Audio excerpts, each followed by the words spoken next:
You're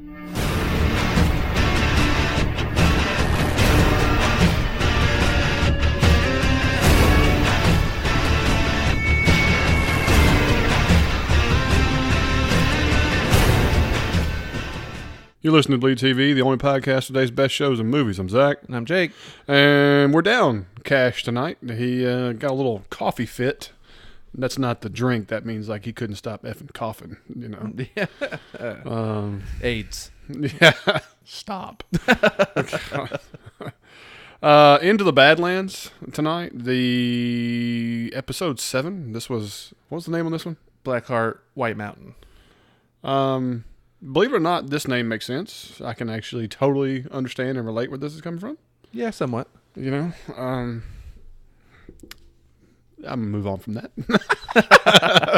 Anyway, overall impressions, I think we're going to have a little divergence this week. A little split call on this. One time we needed Cash. I actually really enjoyed this episode. And I'm about 50-50 on this one. This was not my favorite episode. Yeah, so I look forward to hearing what your beefs were with this one. Hey, you know, this could be eventful, or I could slap you by the night's over. One or the other. So, I don't know. This is a strange episode to take in pieces, really. My deal is that it was, some parts, in my opinion, were unnecessary. Some parts were not consistent. Some parts were not plausible. Not even the rule of cool covers them, to my point. But there was some things I really, really, really liked. That's the reason I liked.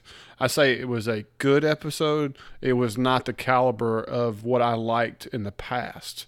Where, believe it or not, we were on social media and I had a lot of people comment from a lot of the posts we put out there, and we're everybody split. There were some people who were like, waste of time. Another person was like, really cool to change the pace and go to kind of a different set point of where the story was going. Some people were like, you know, the story didn't move along hardly at all, other than just opening a little bit of more character development on a few people. I won't disagree with that. It is a backtrack. Yeah. I mean, the fact that Bajji and MK took Sonny back to the Abbotts. Yes. Yeah, the Abbotts and stuff like that. That's a major backtrack. But you're right. I think you finally learned some things about Bajji. Yeah, you got some stuff. And I'm going to dive into some of that. Some of that I did like. Some of it I was like, maybe it might have been execution. Maybe between us talking about it, we can see where we lie with that. You know. Okay, that's fine. But the episode itself lines up.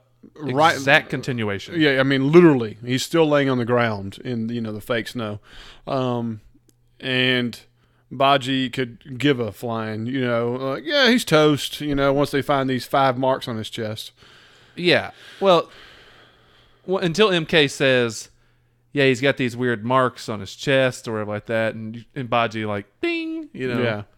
The most fatal, the 5 poisons.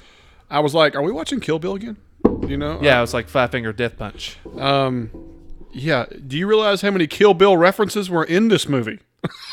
Or I'm sorry, not Kill Bill references, but Quentin Tarantino references were in this movie. I don't know. Maybe. Maybe there's a needle stick at the end. That was a very little Pulp Fiction-y. A little Pulp Fiction-y, I mean, there was people blowing that up on Twitter, like Uma Thurman rising, just like. Where's Uma Thurman on this? There was to me, this episode had a lot of like really strange, not strange, but very coincidental looking things that I've seen in a lot of movies. I mean, it's the second I saw Homegirl on the screen, I was like, home bitch just come out of the well and we got the ring? I mean, what is this? I mean, there was a lot going on here. Oh, no, this touched on lots of stuff. Even the way it was shot, like the way they would film the car, driving past them and then just heading down the road.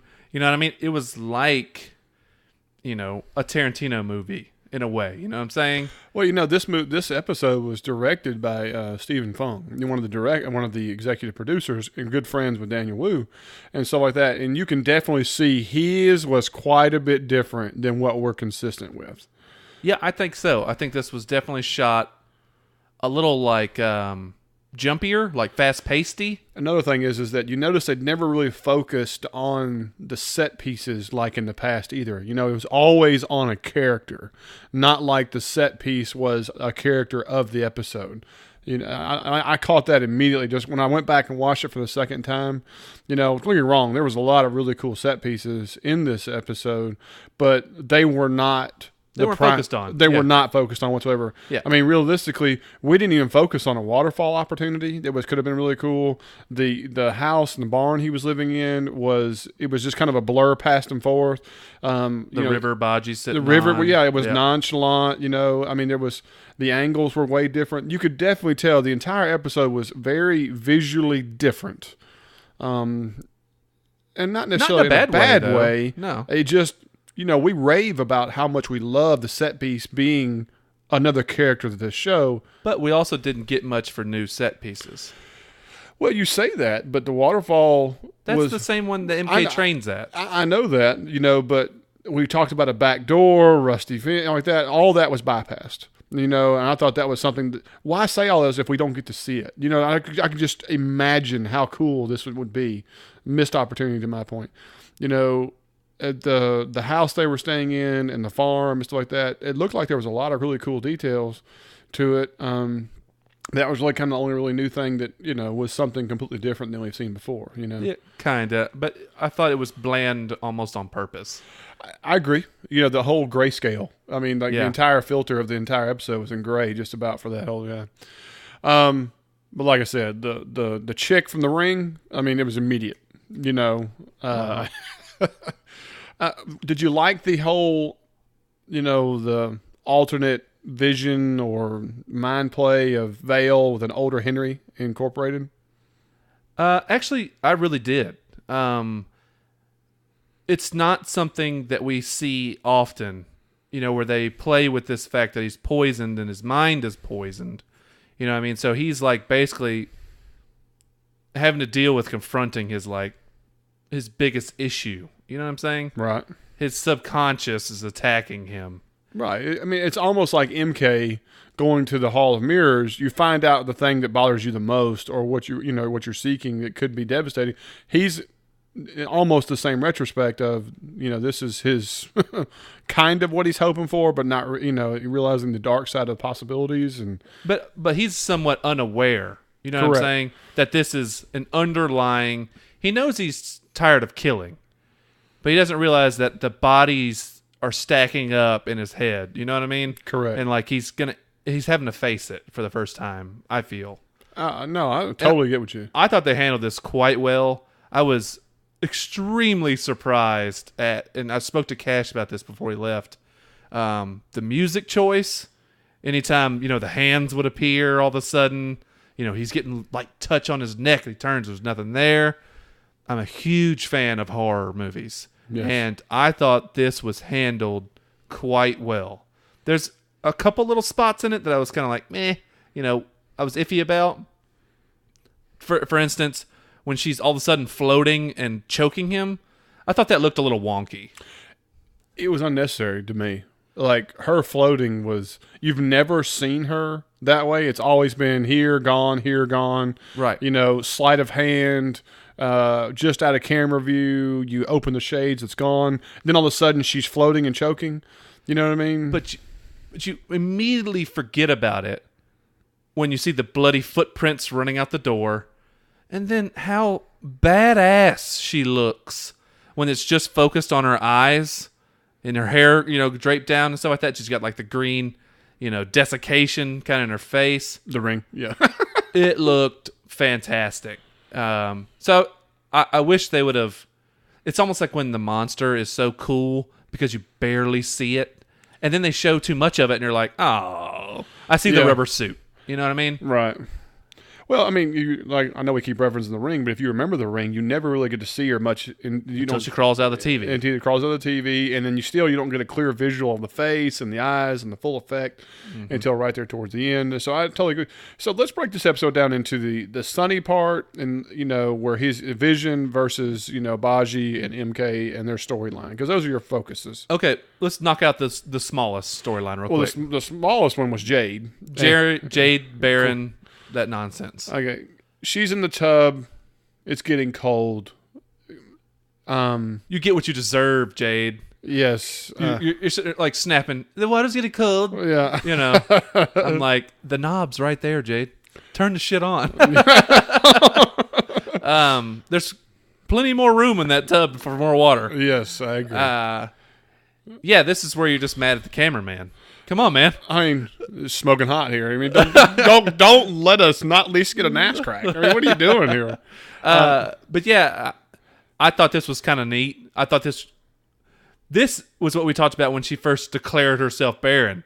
And you were just like, I wish the Clipper would just kind of ice her right there for everybody. Like, yeah, no. Well, I mean, as soon as it was happening, I was like, Jake and I are going to look at each other like, this is what we were talking about. Exactly. So a cog slaps her down. Yes.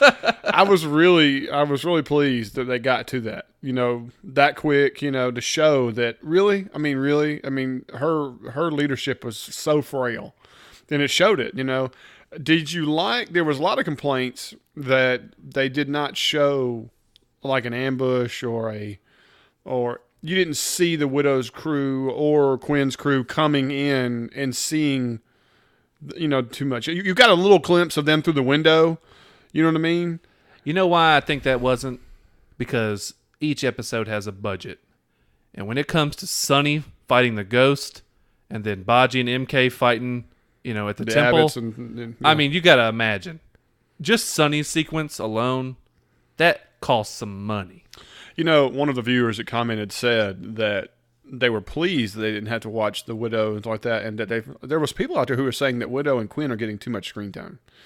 And I think these people are deluded. I'm with you. To me, I think the show has transformed into Sonny is probably your primary character, but they have made it where there's an array of primary characters. Well, they've done what most successful shows do. You give a shit about secondary characters. Right. I mean, you think about a Game of Thrones type show. There's two main characters. And it's, Jon Snow and Daenerys, right? But you can't say you don't care about Tyrion and Jaime and all of them. Oh, yeah, there's no doubt. All of them. So a good show gives you enough character development and enough screen time for these characters and a good story to where you give a shit about them. That is a success to me, not a failure. Agreed. 100% agreed. So obviously you see that Jade has a couple Clippers that are still loyal. Go get some horses. They're running. And then he takes a nice butterfly to the back of the skull. How fast did you know this guy was dead when he came on the screen? To me personally, I thought this was the end of Jade. I thought they were really going to stun us and really give us another, larger character death, within a few episodes and really make this a really shocking, surprising, and I would have been really pleased. Don't get me wrong, I'm nothing against Jade and the character like that, but no one would have ever expected that. Nobody would have ever gone that way. Are you talking about if this Clipper killed her? Well, if they had killed Jade off this episode. I know, but I was talking about this Clipper that came on the scene all of a sudden. Oh, yeah, there's no How doubt. fast did you know he was dead? Well, the bottom line is anybody who becomes Jade's right-hand man is insta-death that episode. I'm wanting to see a single Clipper who has stood up and go, let's go, Jade, and not die. Yeah. I mean... I was just like, this reminded me so much of Austin Powers. When his dad comes in, it's like, ha, look at you. You don't even have a name tag. You're dead for sure. Yeah. You know what I mean? You were henchman number 2. Yeah. This guy was bald Clipper. Yes. I'm just like, oh, you're dead a lot. You're a lot dead. There's something else that kind of bothers me is that Clippers, they suck now. Do you notice that do you never, in the several episodes we've watched, what's remaining of the Quinn force, the Ryder force, the Clippers? Ryder and Jade's Clippers are garbage. I mean, even when you see them outside and they're fighting, they're all getting slaughtered. The top hat dudes are annihilating them. Yeah, I'm just like, I mean, that part is an inconsistency to me. You got to show me at least a Clipper who's able to take out one. I just don't believe that they're just that. You just don't fall off the wagon that far. Yeah, but you're an old coach, right? So your team takes on the personality of the coach. It's almost the only thing they do get from the coach. You know what I mean? Other than coaching. I'm just saying, you think of like the Rex Ryan type team, any of the Ryans, they all take on that personality of cocky, lots of personal fouls, and they talk a lot of shit. You know what I mean? I look at it like the Clippers under Ryder, a weasel, and Jade, another weasel. I feel like they are weaker than the rest. Weaker in leadership, but when your life's on the line, I just don't see you lost a step. I agree with you. They're not just folding camp. I mean, really. I mean, it's like a bunch of weak tents out there. Yeah. What I'm saying is that I needed to see at least one Clipper take out a top hat. I need to see a butterfly get a wound. Give me something other than they're just being decimated. Yeah. No, I agree.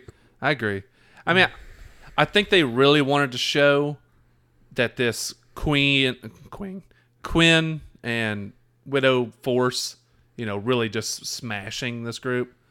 But really, you don't see any of Quinn's people. We already know that Quinn only has he's 20 less than people. He's less than 20 folks. Yeah. And I swear to God, if they show up with 60 folks or 100 folks that are Quinn people, I'm going to call straight BS. Yeah, I hope this show and the person who is continuity master will be like, nah, he's got 18 dudes. Yeah, count them. And they may be 18 super badasses, but that's all he's got. I don't agree with that. To me, this is made up. This is like refugee camp cog, warriors. They're not even, that here nor there. I'm not going to debate where the guys come, this, that, or so on. But the fact of the matter is that, I haven't seen any of them that look at you and go, I'm like, okay, this is a bad dude. You know what I mean? Yeah, even Quinn's right-hand man, I'm like, yeah. You walk with a limp. To me, he's a ninja star away from death. None of these people could get within 40 yards of Tilda. Yeah, I mean, exactly. And, and another thing with this scene is that I think we did some editing here because Tilda had a bloody sword or the long knife and there's some other stuff. So yeah. I think there was some other scenes here that were cut down to make room for other stuff. I don't think so because Quinn had a big bloody sword while he's talking to Jade too. Like I said, I think they had to save this budget. Okay. All right, back to my thing earlier. Jade living. Agree or disagree? I'm okay with it. I mean, I think she did hit him where it hurts him the most. Oh, yeah. But they are kind of turning him into like a Voldemort kind of character where he's like, you're not capable of love and yada, yada, yada. I'm like, all right. Yeah, you're attacking things he can't defend. Yeah. And I got all that. I was just really surprised he didn't run her through right there in the chair. You know what I mean? Well, I was expecting a decapitation. That's what I was feeling. I was like, oh, there's a head about to roll. Could you imagine the social media buzz if all of a sudden you just see him and spray of blood goes up? You're incapable of love. Yeah, I would have been. We're not so afraid pleased to show an Abbott get his head sliced literally at a 45-degree angle in half. Yeah. I mean, so come on, where's it at now? I don't mind. And right, the thing is, what he tells her to do, take her to the edge of the woods, basically, and set her free. Let her deal with nomads and stuff, you know what I mean? Let her deal with cogs on the run. Well, not only that, the misery and shame of you thinking you went from the bottom all the way to the top to go all the way back to the bottom. Oh, even lower than the bottom. Right, to be a disgrace, Yeah. She was a cog, now she's just a woods rat. Woods rat. Okay. All right, so let's just call that. That's the smallest little piece, and we talked way more than we should have. Yes, there's no doubt. So Bajji and MK have made the decision that they're going to go back to the monastery because the master is probably the only one who has a scroll with something to be able to cure Sonny. And there's some hesitation there. Bajji's like, psh, he's dead already, wasting our time. No way I'm going back. Right. And MK does his, which I thought, believe it or not, this was one of my stronger MK acting episodes. I think this is by far the best acting MK's because done. I've struggled with some of his acting in some parts, but I don't think it's necessarily been all his fault. It's just I haven't been in love with a lot of things they've done with his character, so it makes it difficult to fall in love with what he's saying, part of it. But no, I think this was the best he's done. By far, this was, if I had to say there was a character that shined this episode, it was him when it came to acting. Yeah, I mean, shined because the other ones have been so muddled. I agree. So we get them back in the car, and off they go. It's a day's drive. They make their way, and Bajji gives some information, and we get a little background character development. I enjoyed this. Flee. Yeah, why'd you leave? Why'd you leave? That kind of conversation. And he talks about, well, I killed my mom. Well, I was saving Flea. Now, of course, the buzz has already erupted about who the Flea is. Who's Flea? Okay, yeah. Well, I have my guess, which makes sense, because it explains a question I've had for a long, long, long, long time. Okay. Do you have your guesstimation? Honestly, I couldn't. I really couldn't think of who I thought it would be. Here's the deal. Like, my first thought is that, okay, this has got to be the widow, and this explains how she has these fighting capabilities, and as good as she is, even without a power present, or so on. That was the first thing that went to my mind. But then I also think about her background story where she was the wife of a baron who was a cog first. It became the wife and then was being abused before she finally defended herself. That part doesn't match. And my thing is, too, I'm looking for an extremely diminutive, tiny little person. Because that was his main thing. Her name's Flea because she's tiny. Well, yeah, she's a tiny little 150-pound... 150 pounds? Did she say 150 or 120 pounds? He said a pound. I can't remember exactly what it was. Maybe so. Yeah, she's tiny, though, so not 150. Right. Well, to me, I don't know if we've seen this person on screen. Perhaps not, but... You want to hope that you have. Yeah, and... Man. You also want to think this is a younger person, so there's a possibility of Tilda. Because maybe it was when Tilda was young. You know what I'm saying? See, the time scale here is the thing. He says he left, but you don't know how long he's been gone. Nah, see, I don't think Tilda, because Tilda was so young when she was being, raped by the widow's wife and stuff. I mean, the widow's husband and stuff. Right. I don't see Tilda. I don't see the widow necessarily, although the widow's a possibility, I guess. Right now, the widow is the strongest possibility. But widow's not a tiny woman. Well, she's tall because she's got 4-inch heels. I understand. Not 4. 8-inch heels. Yeah. Okay. Yeah. She's like Gene Simmons out there. I mean, yeah. Jade knows that heel well. Yeah. That's what I'm saying. Like, maybe we haven't seen this person. What if it's Vale? What if it's... Negative. But because that's the thing. We know her parents and who raised her and stuff. Exactly. I mean, that's what I say. And it's not Jade. We figured that out. I don't... That's what I'm saying. I don't know if we've seen this person on screen. Man, I feel like we have. But who? Yeah, exactly. And plausibility. What's Lydia? Too old.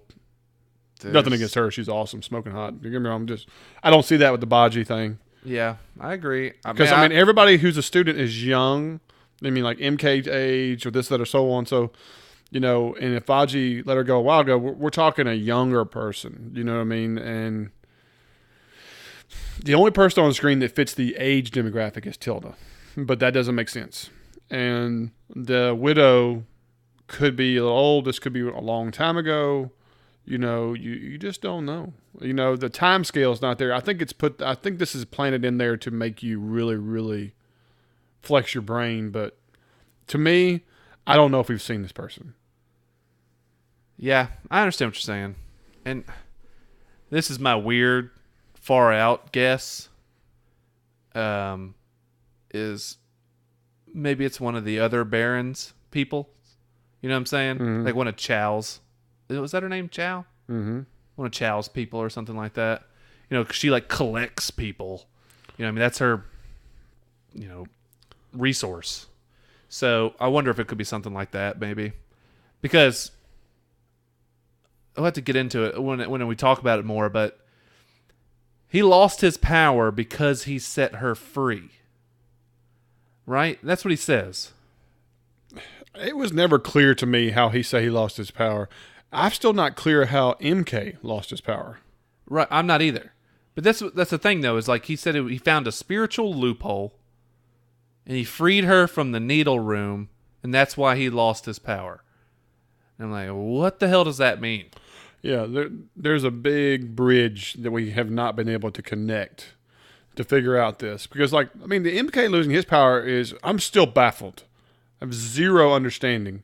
I mean, he didn't have to have anything going on for him to have that before he got there. So are we to say that whatever he got in that Hall of Mirrors or whatever shook something up where he's lost his power or something? I don't know. There's some explaining to do. I hope they do a good job with it, because right now I'm all spades. Yeah, it's kind of muddy. It really is. It's really muddy and unclear and not even incoherent of what, how, and even Bajji's explanation doesn't make a whole lot of sense.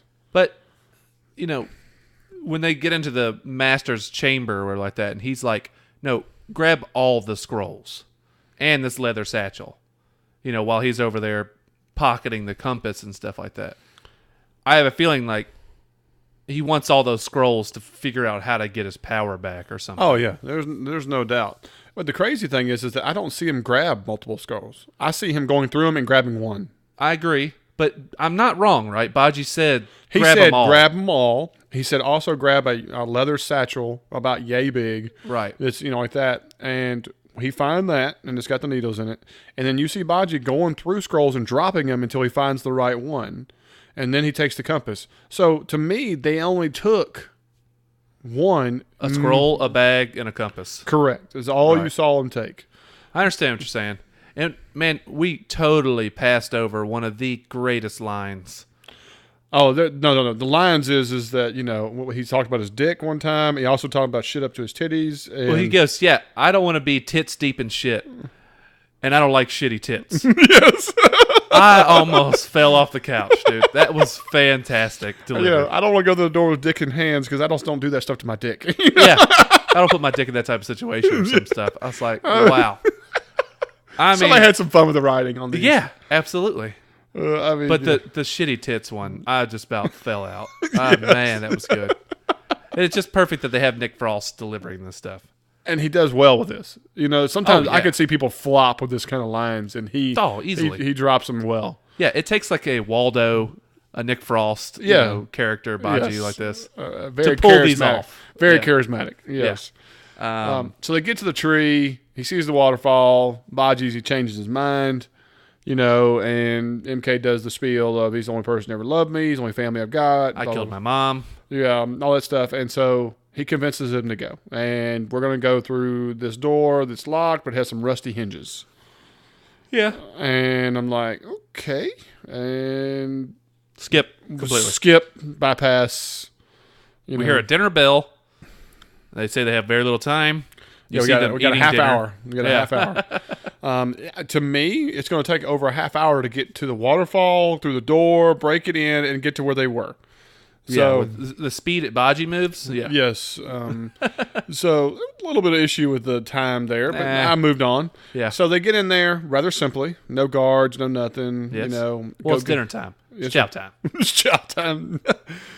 So we already talked about it. They find needles, this, that, or so on. When they get to the door, Master's waiting on them and does the double palm, smashes them. Yeah, through the door. The door explodes like it's onto the table. Yeah, brittle. Looks like cereal going everywhere after you spilled your bowl. And they land on the table, and of course, in front of all your novices and your abbots. Okay, Now this is a mixture. This is your Correct. novices and full-fledged abbots, and the masters at the end of the table.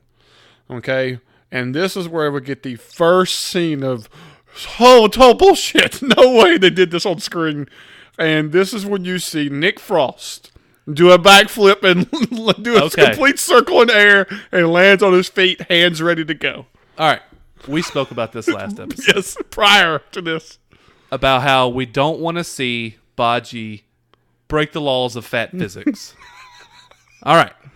He would have snapped his neck on the table by doing a half a roll. Like I said, Cash and I spoke about this before he left. I was glad they made it a back roll. If they would have done the Jean-Claude Van Damme spring up onto his feet, yes, I would have turned the episode off probably. I was happy at least that he rolls back and pushes off with his hands to do a flip. That is the only humanly possible way he could ever flip. I agree with you, bro. I understand what you're saying, but it was the only plausible way. If you listeners, I am shaking my head and giving him the middle finger the entire time that he has said this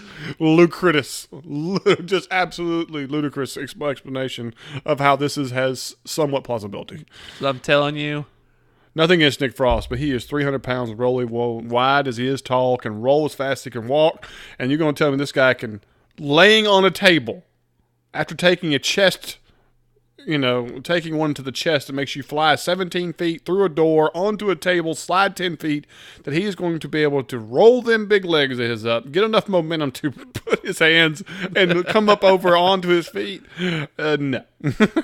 I mean, look, I will take this over the JCVD spring up onto your feet. I got you. I'm just saying, and the thing is, they made it even a little bit more plausible by showing that Bajji does know how to fight. He does like that. The only thing that gave it any help was that they made it from way down a distance. You didn't see Bajji up close. It was like you were you were where the master is, watching Bajji doing rolls way at the other end of the room. No. This is from 40 feet away. Yeah. And the camera was a little dingy, and you make sure you didn't catch that. Throw a little dirt on this lens. Like I said, it was one little thing that it was like, it's just so funny that you and I talked about it last week. We better not see him break these physics, and they do it. But you got to admit, you got to love his plan. Cut the novices; they'll fight everybody. He does, and I think the plan is great. It really, really is. But I call total and absolute BS that they get out of a room that has multiple abbots, multiple novices, and the master when it's just these two, and they're by themselves with over 6 of them surrounding them on each side. No, this fight scene I would agree. Was a complete and utter farce. I mean, it was not even there. I say bridge too far. There is not even a bridge. I mean, it was. It would have been so much better if it was smaller numbers on each side or something. The bottom line is that the second that you heard that there's half abbots or even a third of abbots and with novices, their numbers against them. Sonny couldn't have made it out of there one-sided on one side of the table, much less MK, who has not shown that he can't handle 2, but he's surrounded by 5 or 6. MK can't handle 1. Right, and so then you got Bajji, which we didn't know Bajji's capabilities. He's an abbot. We got to remember he's an abbot. And so I saw I was okay with his for a point. Dude, when he hits that dude with the bench, it's pretty badass. Yeah, it was pretty. But just the numbers game. You know what I mean? It was out of bounds for me. And I thought there was a slight bit of inconsistency in this fight with the fact that, okay, they cut the novices, right? And you see them kind of go crazy. But they always draw their attention to the guy that's flying past them. You know what I mean? Not Bajji or MK. Well, that's the whole deal. Bajji would cut him, and then he would turn his attention to an abbot. Do you notice you did not see a single novice attack a novice? I don't remember if I did or not. I watched it twice. No black eye touched another black eye. Okay, but here's my thing, too. That's inconsistent. There's whatever amount of people. What do you think there was? 8 people, maybe? Oh, no. 10? You could count at least 6 on each side of the table, plus the master. So you could say 12 at the minimum. Okay. So my main issue actually comes because with MK he does have the sword, and I would think that they want to stay the hell away from the sword, right? And all you got to swing that around like a windmill and hope, which he did, which was actual, right? And so you kind of keep a distance at least. But as soon as one of them gets their paws on MK, you'd think he'd be toast. Which they got his paws on him 3 times, and he got out of it. I know. I don't agree with the fact. I'm with you. I wish the numbers were a little better. But the inconsistent thing I'm actually talking about is the end. This is a mix of novices and abbots, but the master gets surrounded by how many black eyes? All of them. All of them. But we already know that the abbots can control their power. Even when they go black eye, they don't attack each other. So, they know what they're doing. So you can see that there was at least 6 to 8 black-eyed novices there. Right. And you saw 2 abbots get their neck broke and killed. And we don't even know what happens to the other one because you don't see that on screen. And so it's just so much. My thing is, why are the novices surrounding the master? Why aren't they just attacking each other like crazy? Well, that's what I said a minute ago. And why did they not even touch Bajji or MK or anything whatever? else? That's rule of television. Bajji and MK got to get out. But you still have to stay consistent. There won't be a surrounding of a singular character. Exactly. They will all just be going at each other. All it is is a free-for-all. Yeah. It's a mosh pit. It's all it is. There's nobody who's safe. There's not one singular threat. It's like everybody's a threat. Animal magnetism. Yeah. You're the closest to me, I attack you. Exactly. You know what I mean? It's just like his story with Flea. The people we went down there to save, he killed that as well. There is no rational control of your ability. Just like MK thinks he killed his mother and everything else. Just like he killed everybody on that boat. Every single time we've ever heard about it going to the Black Eyes without control, they murder everybody. They murder everybody. So to have 8 of them converging on one is like they were all in synchronization and so on. It's 100% bullshit. Well, it's not following their rules. Exactly. They set the rules. That was his whole plan. Cut the novices. They'll attack everyone. Exactly. But they didn't. They just attacked anything opposite of them. They attacked the abbots. They didn't attack Bajji and MK. And then at the end there, they're not attacking each other. Now, the only thing that might give this plausibility is that we've never had a story where Black Eyes attack Black Eyes. Because it's always been singular. So for all we know, Black Eyes won't attack another set of Black Eyes. And so thus the Master's the only thing left. Yeah, maybe. But why didn't the abbots change themselves automatically? Exactly. And because they can control themselves. And they got the freaking light death punches and stuff. So there was at least 4 or 5 major inconsistencies with this entire battle that didn't match up to their own rules, the plausibility, the fat physics that were broken, and MK's new ability to fight and ward off multiples, even when he's held by 2. I mean, so there was a lot there. All right, so the Master obviously is a badass. She holds off 2 or 3 of the novices in a scene, but then they all kind of surround her. She got out of there alive? What do you think? Of course. Yeah, I think so too. Yeah, I mean, she has the light tap. Yeah, you know what I mean, where she can turn them back normal. Right. So she's able to do that nonsense. She could and I zap think, them all. I think that's the reason you do it off screen because, having her fight 8 of these things, Yeah, because you don't want to make it where, like all the terribly tropey movies where everybody attacks one at a time. Yes. So that's silly. That's what we like about this show is the fact that they don't come one at a time. No. He has to deal with multiple forces. Yeah, you're whipping this one's ass and you get hit from somebody else who's not sitting there waiting their turn to get their ass whipped. I agree. But it sucks because I loved all of Bajji's dialogue. I like the fact that MK's acting got better. For this fight to end in an inconsistency, it bothered me a little bit. It did. That's the whole thing about the episode. When I said 50-50, we had all these really cool build-ups. We had all this really cool dialogue. We had MK having some of his best acting, if not the best acting he's ever done. And to have their big moment be completely inconsistent, implausible, and not matching the rules of the show was a huge letdown. And it kind of hurts what you created from all that. And then let's go ahead and move forward where, they go and we get to the cure of Sonny, okay? Right. Where we do the needles. And to me, even my wife looked at me and goes, "This needle stuff they're doing is cheeseball." And that's my wife talking to me. You know, she's not near the detail we are. You know, she's like, I mean, out of her mouth, are we watching Pulp Fiction? I mean, well, here's my thing. We've seen the needle thing before, and it looked a little more like surgical.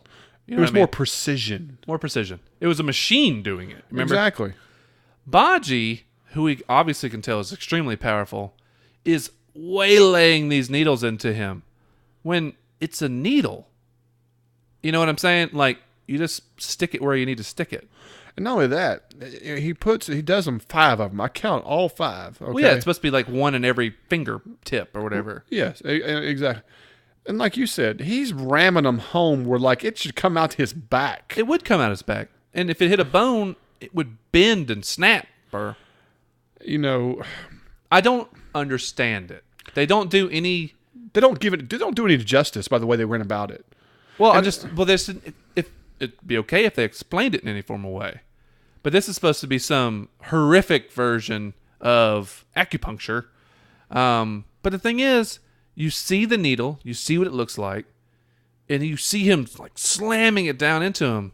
Like, that is stabbing through his body. Yep. The needles are what, 8 inches long? Yeah, they're huge. He is ramming him down. But then when it all comes up and you see the needle sticking out, there's still 6 inches of it sticking out. There's 6 inches of them sticking up. I'm like, you're not stabbing it into a piece of plywood. No. This is flesh and guts. Yeah. I mean, it's a soft bag of fluids and I mean, come on. Like I said, it was unnecessary. It was very unnecessary. And not only that, you realize we had the same repetitive scene of him raising the needle in front of you and going, Yeah, we watched it how many times in a row? You got to see every one of them. Every slapping one of them. You know what I mean? I don't know. And don't get me wrong. Now, it kind of matched up with what was going on in his mind at the time. Don't give me all that stuff. But it's still like... It just was clunky. It was cheesy. It just, like you said, another thing. It just like, really? There's 6 inches of needle still showing up. Well, they need some more explanation because we get the conversation about the needle room. You know what I mean?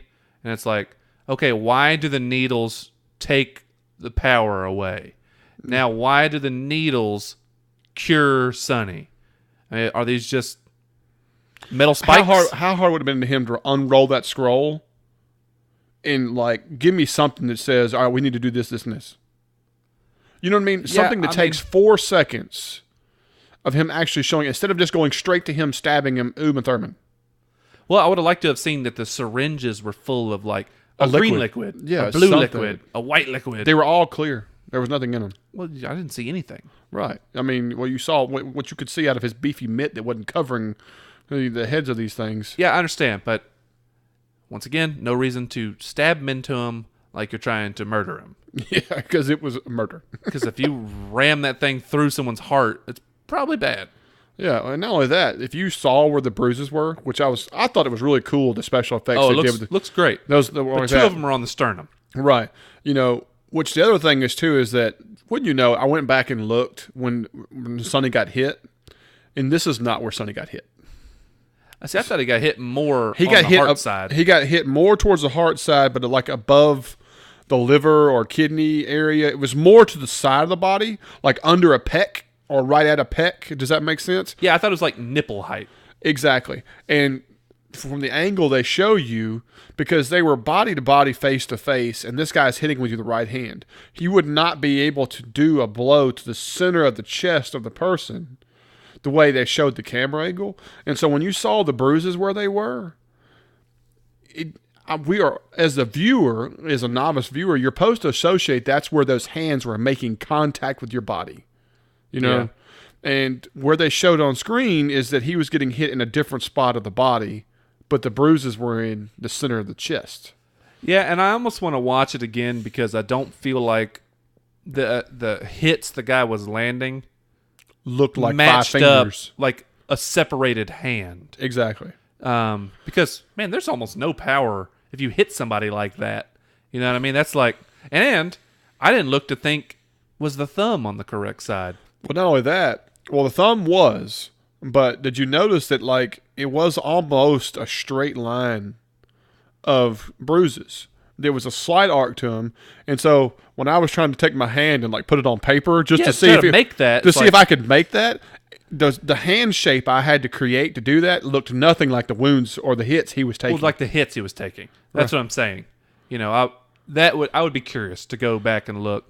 And I'm talking about that is some fine ass detail to be looking at. Where people are, I understand, because you know I got an email from one viewer like that, and I love her to death, and I think it was awesome. We had a great conversation, and she said, one thing I enjoy is that I'm not near as nitpicky as you three guys are, but you always make me laugh and enjoy what y'all bring to the table for details.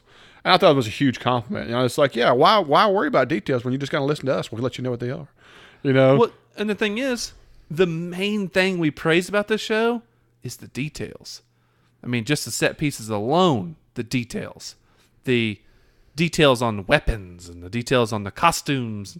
The stuff they just absolutely nail, man. And the continuity is all fantastic. And it's just like, come on, man. This is something real simple.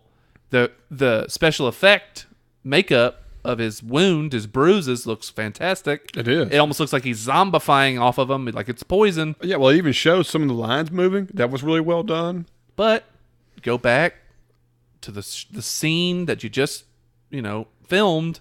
Where was he hit? What would his hand mark actually look like? You know what I mean? Just like, I realize this is super nitpicky, but I love the show's details. Well, their continuity is strong. Yeah. And there's another scene later in the episode I'm going to talk about when it comes to continuity that I was pleased of, and then all of a sudden they derailed and then came back to it, and I was like, no! So, yeah, and that email was for Christina Jones, by the way. Just want to give her a props. That was an awesome email and talked about things. And she had some good debating stuff, and I appreciated her comment. So, guys, like I said, anytime y'all want to email us or Twitter or Facebook or whatever, we'd love to incorporate those comments.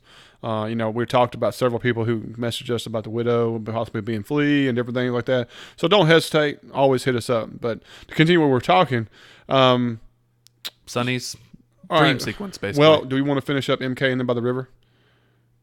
That's kind of the end. Again, okay. All right. So we're into the Sonny. Okay.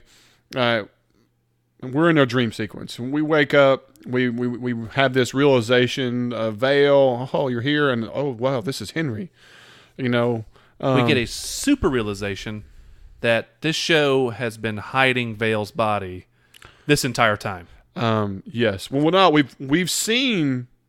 Well, we've always seen pregnant Vale with an enlarged rack, and they've been showing her rack and the sweaty brow forever. But they show her in like a robe. Right. Now we get the hourglass dress. My word, this woman is gorgeous. Not tall. They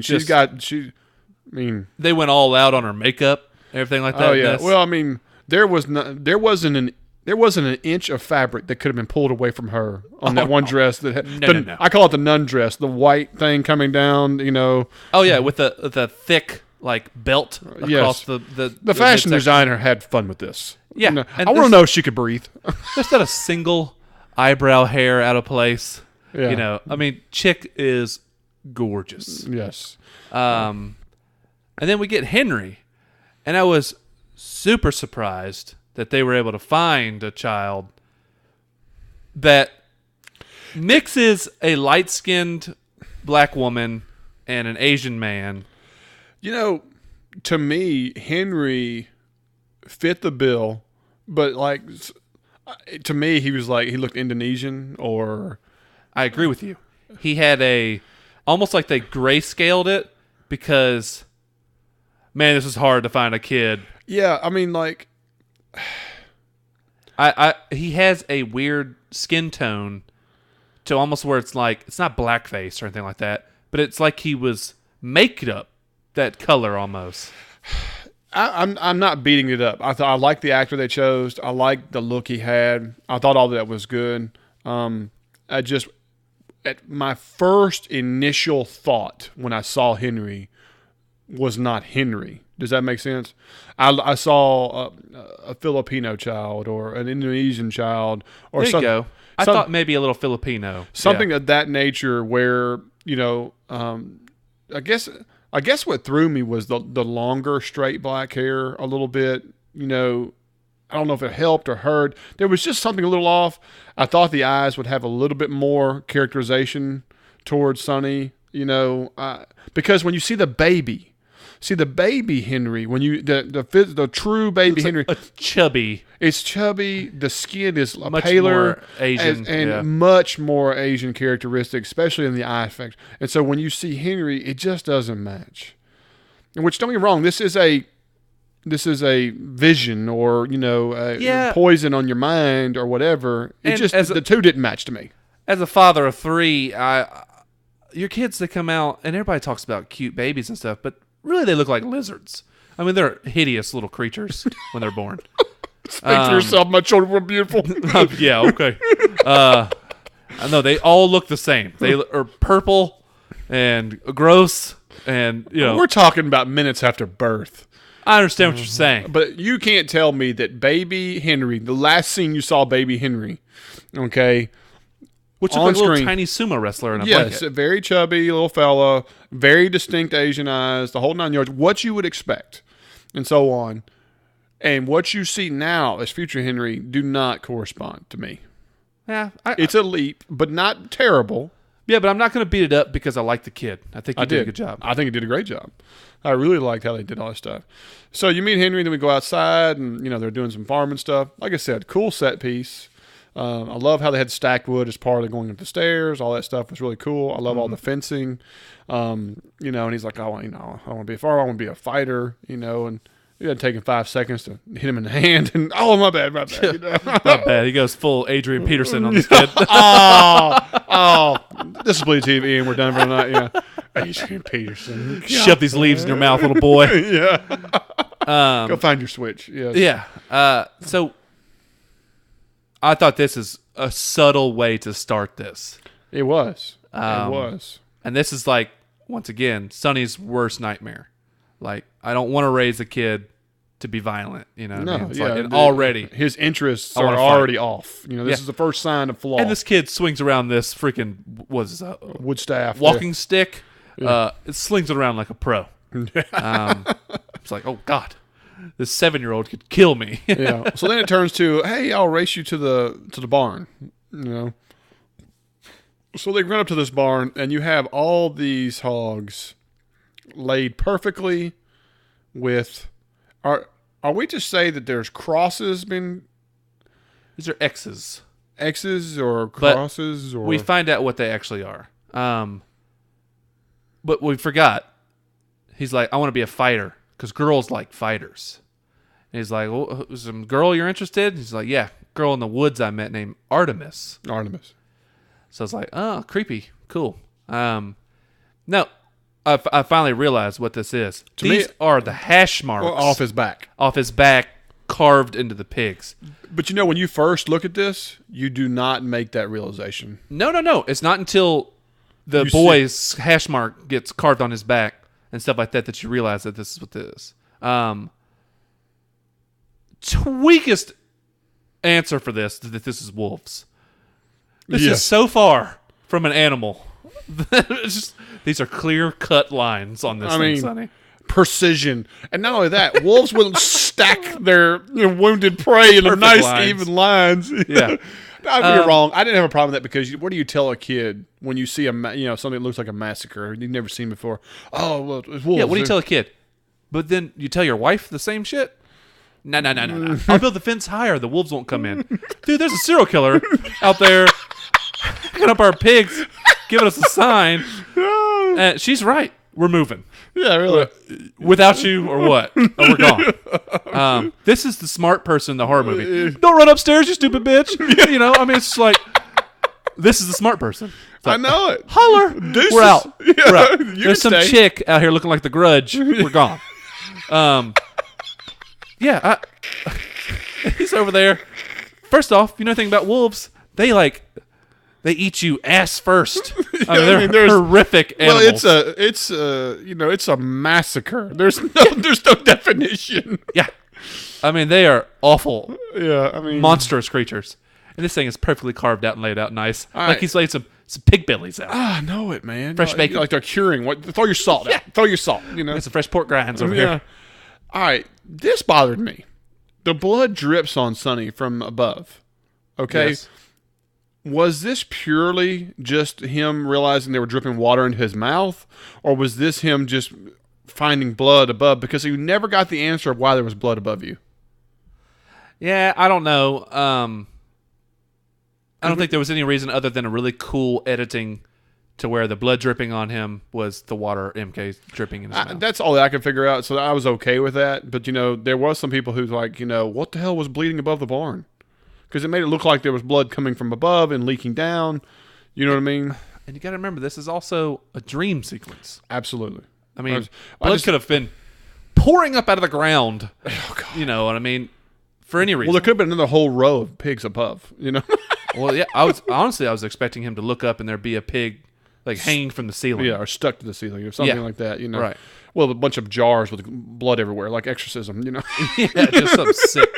Or Hannibal Lecter's torched face off and is wearing it. Oh, no.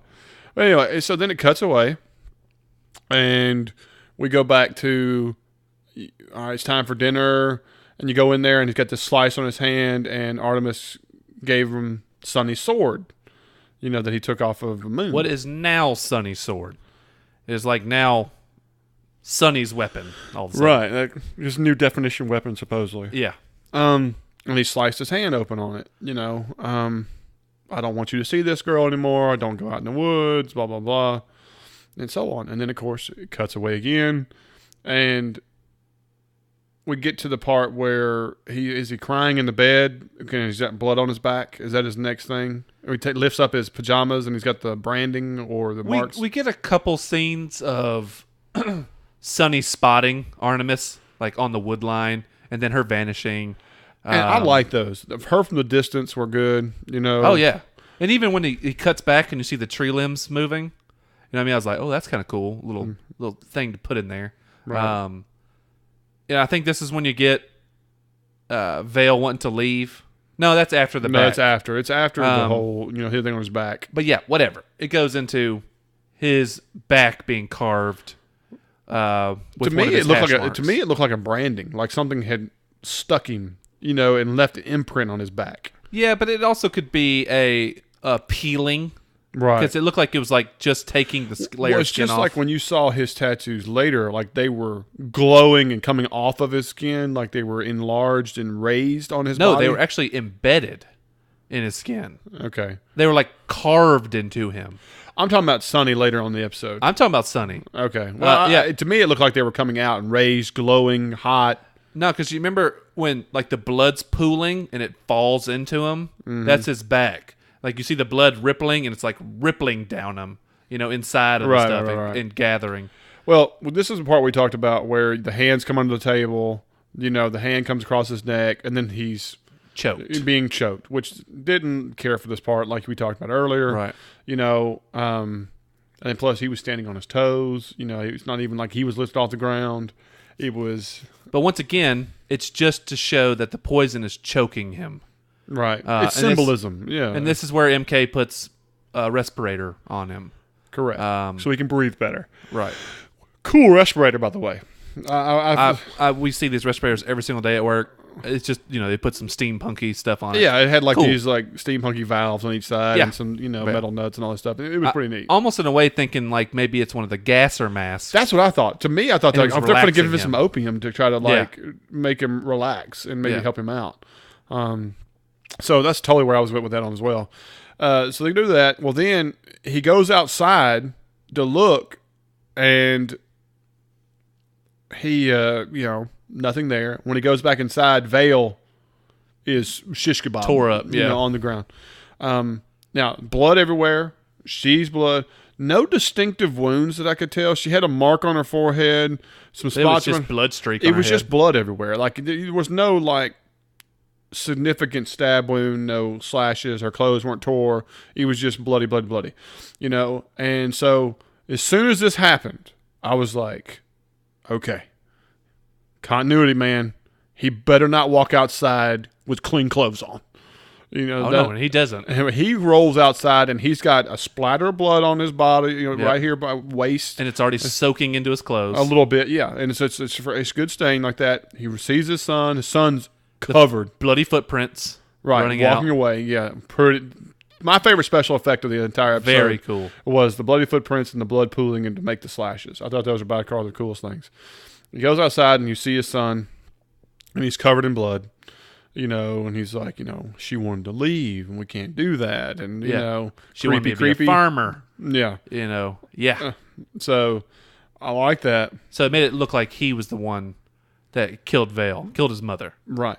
Now, this is the part, where he's over Vale. I kind of skipped over a second ago, and I put this in my notes. And this was one of the first times that I felt like the acting was not where I thought. When he screams out. When he screams out, I was like, oh, God, that did not deliver well. No, it was rough. It was really rough. It was the first thing that came to my head. It was like, ooh, that's the weakest scene of Sonny I remember. Yeah, it did not show me a guy who just lost the love of his life. He's like, all right, I just need to holler here. Ah! This is not you on the toilet after a bender, okay? This is your love of your life is gone. Release the demon. Yes, right. It just, man. And I looked at my wife and I said, so was that believable? She just shook her head, and I was just like, okay. That was a couple scenes with him that Sonny, Daniel Wu's character, didn't deliver well, and this was the worst one of all of them. But it's quickly followed by such a cool scene. Yes, don't get me wrong. When he goes out into the woods and he finally meets Artemis, and, and she keeps hinting, you don't don't remember me? Which, don't get me wrong, I was racking my brain. Like, have we seen this character? Has he killed a little girl before? Or da-da-da-da? And I was like, no. Honestly, I thought that was going to be his first kill. Was going to be her. That's what I thought it was going to end up being. But ends up she's just one of many. She just happens to be she's the visual tool of his nightmare. Right. Which is fine. Her going up in the tree and coming back down and moving around and doing all that stuff was pretty cool. Believe it or not, what I thought was cool was that when you see the other one show up, what I thought was the coolest thing ever is that I loved to see him being outnumbered and that being a factor. I love that when he was getting hit or hitting others, it was like a spark. Not flame. Blood and flame. Like a flame would cut across him. I thought that was really cool to shake it up instead of seeing him just getting filleted and blood going everywhere. Well, it's not like he's not messing up a bunch of them, but like we say, we always like about the show, they're not attacking one at a time. They're mobbing him. Exactly. And another thing is, I slow-mode this, and if you could see the array of people that were supposedly his victim, young, old, women, children, everybody. Grandpas, and I'm almost 1,000% sure Tilda is walking in there. I swear to any of you, go look, because her distinct haircut and distinct clothes, you see her walk almost like, hey, we need an extra. Do you mind Tilda, go out here and put some clothes on. Tilda, just come out here. We're going to throw some gray stuff on you. Want to make some extra cheddar on this episode? Yeah. I just, Your scenes are light. For your paycheck, we're going to need you to stand in. We need you to work for a full 8 hours to get paid. For your SAG benefits. So yeah, I promise you. I want to know if anybody else spotted it. Yeah. But I'm almost 1,000% sure she's in there. Okay. I'm kind of curious now. I only watched it. I might even rewind it and take a screenshot of it and post it. Do it. All right. So finally, as Bajji's laying the final, 27-inch needle 2 inches into his chest, he, as Sonny is being overtaken, cool visual upper scene where, you see down him being taken over. This is the Jon Snow scene. Thank you. Took the words right out of my mouth. The Jon Snow. Battle of the Bastards. Again, another really cool scene, the way it was shot on another show or Borrowed. TV or movie that is used for this episode. Like I said, there's 5 or 6 really big scenes in this episode, more than that are like brought to you by, you know. We need to have an extra credit reel. Thank you, HBO director, you know, Bochnik, you know, thank you, you know. I mean, really. Yeah. So we have that. And of course, Sonny wakes up very similar to Uma, you know, eyes open, you know. Not as crazy as no, of course. I've saved him.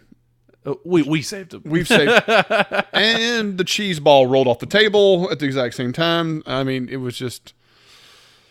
I didn't have a problem with this because he made a joke out of it. No. Again, it's just like he didn't deliver when Vale was dead. You know, they didn't deliver. We got him back. You know, they turned it more, like you said, into a funny. To me, it wasn't an opportunity for funny. This was a redemptive moment. This is Bajji, you know, bringing something to the table instead of, well, you know, I guess we got lucky. You know, that's kind of what shitty it felt tits. like. Yeah, exactly. So Sonny's in the car. And MK's, how you doing? And he had this little line. He's like, I'm enjoying the day or something. Yeah, just soaking in the day or something like that. You know. I mean, this is something you've seen a bazillion times. Anybody that you've ever spoken to that's had like a near-death experience, they're like, you take it for granted. Right. You know. Then the cheese ball rolled out of the car seat when he said, you know, way to go, kid. You did good. You did good. Oh! I'm like... I did good. I mean, did he have the butcher block and the butter knife for that scene with the cheese? I mean, it was... I was not a fan of this. This was not. I mean, you could have left that part out. You could have left him out in the car. You didn't even need this. No. Show him in the car just sitting there. Chilling. And leave it at that. Exactly. MK doesn't need to get in the car. Nothing. We don't need to have this moment of... Matter of fact, the Bajji MK scene should have happened before the car scene. Because he's like, I just left him. And at the end of the Bajji scene, I better go check on him. I'm like, you've been gone for 2 seconds. Yeah. He might not have made clinger. it. Stage 5. I mean, this is... it's out of order. It was just, like I said, completely unnecessary. I've just... made no sense. I'm with you. I'm totally MK's a... virgin clinger. Yeah. Just this is really weird. So I better text him. See what he's doing. Yeah, exactly. You know, where are you? What are you doing? All right. What about Bajji sitting there on the river? I think he's like having like interpersonal struggle with whether or not to be the shithead that the master was calling him. You know, because he's obviously is stolen the compass. Yeah. Well, he's a conflicted man. There's no doubt about it. Right. And I feel like maybe the compass is going to lead him to flee wherever this Alva, the city, I'm enjoying watching you squirm here. What's the name of the damn place? I'm not telling you. You don't know it, you stupid bastard. But yeah, that's the only thing I can think of why he's being this selfish, because he wants to make sure he can get there. Ezra. Yeah, you see, you just thought of it too. No. You've been waiting for minutes. You're like, oh shit. Hey, look, I tried to save you some face. Let me watch him squirm. You said Avalon. I said Avla. Avla. That's like generic makeup, right? Avon lady. But yeah, that's one thing I think. It's just him struggling with whether or not to be, you know, up front, a double crossing douche. Yeah, I'll give you that. Cool scene, you know. I mean, like where he's sitting. You know, the set is really pretty, but they don't focus on it, like we say. They don't. You know, the scene is from like the camera's over the water instead of the opposite. You know, where the water's not a prominent. You know, no, it's just kind of like on the left side of the shot. I'm with you. You know, and then that's credits. You know, before we get to this preview, and so. Yeah, the funny thing here is that, you know, we didn't differ on some of the parts here, and yet you thought this was one of the best episodes, and I didn't. No, I think you had a 50-50 episode, Instead, you were actually 50-50 on certain scenes. Okay. I think this episode was better to you than you really think. I think we had more cheese than I wanted. I think we had some more We had implausibility. 2 cheese scenes. At we least had 4. At least 4. A Sonny scream. We had a goofy little line after he's woken up. And then we had inconsistent ending to a fight scene. That's it. Okay. I'm gonna. All right. Let's all talk about how great Walking Dead is. With the fucking Wait a minute. Wait. We BJ cannot boy throw that in over here. All right. Well, I will tell you this. What do you think about this preview? To me, this preview is a huge fast forward. It's a lot. I mean, they're not only have they made it through the wall. Yeah, they're in the Badlands to be able to meet the widow already. But yeah, he's meeting the widow. He's meeting Chow. Not only that, he's in all white. He's already made a deal with another baron. Chow. Like they're in some kind of weird bus that's getting blasted by Chow's people, and then they obviously make it out and somehow meet up with the widow and stuff. You know what I saw this preview? It pisses me off. Is first of all, we're meeting Sonny the widow this fast. Which, don't get me wrong, I'm excited. I'm happy we've got into the Badlands and we're doing this, but this seems like a huge leap forward. To me, I thought we were going to have at least one whole episode where they are getting through the wall, encountering whoever. Encountering all the people they left in their wake is what I would think. Yeah, that all those things. And then we get into an episode before we finally converge with other people in the Badlands. To me, it's like we hop, skip, jump. Do not pass. We pass go and got everything all in one episode here.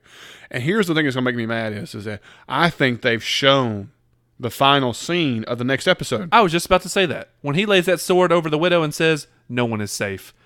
I think that's credits. credits. Yeah. Credits. I was just about to say the same damn thing. I mean, it's scary. I'm just telling you, that right there, I was just like,